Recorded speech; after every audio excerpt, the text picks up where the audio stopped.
तर मस्त गरमागरम हातात असा इथं ताट मिळतंय, चहा नाश्ता मिळतोय, असलं भारी सकाळी सकाळी मला स्वप्न पडलं की नाही. तर सकाळची स्वप्न खरी होतात असं म्हणतात, पण हे आयतं खायचं स्वप्न अख्ख्या जन्मात तरी कधी खरं होईल का सांगा बघू. अहो साधं पाहुण्याबाईच्या घरी गेलं तरी आपल्याला हातपाय हलवावे लागतात, बरोबर की नाही. तर स्वप्नातनं जागा होऊन किचन गाठलं आणि हे लसूण आहे ते करायला घेतले. खूप सोप्पं आहे. काय करायचं, तांदळाचं 1 वाटी पीठ घ्यायचं, त्याच्यात 5-6 चमचे होईल एवढं दही घालायचं, पाणी घालायचं आणि आपण डोश्याचं पीठ कसं भिजवतो बघा तसं पीठ भिजवून घ्यायचं आहे आणि 8 तास तरी हे झाकून ठेवायचं आहे. अजिबात इथं गडबड करायची नाही. त्यामुळं कसली भारी या पिठाला जाळी पडले बघू शकता. तर लसणाची पात जर कुठं मिळाली की नाही तर तुम्ही आवर्जून वापरा. माझ्याकडं नव्हती म्हणून मी इथं लसूण घेतला, त्याच्यात जिरं मिरची कोथिंबीर घातली आणि हे खलबत्त्यात बघा ठेचून घेतले. आता हा ठेचाच की नाही आपल्याला पिठात घालायचा आहे. त्याच्या चवीनुसार मीठ आणि हळद घालायची आहे फक्त.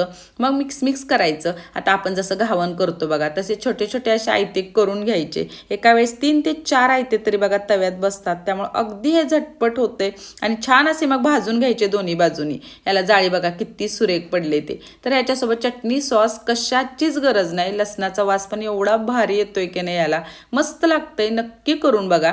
तर माझ्याकडे ऑडिकोबेकचा पेपर होता, पटकन त्याच्यात 5-6 लसूण आहे ते पॅक करून घेतले. मला जरा बाहेर जायचं होतं. चला तुम्ही पटकन तेवढं सबस्क्राईब पण करा.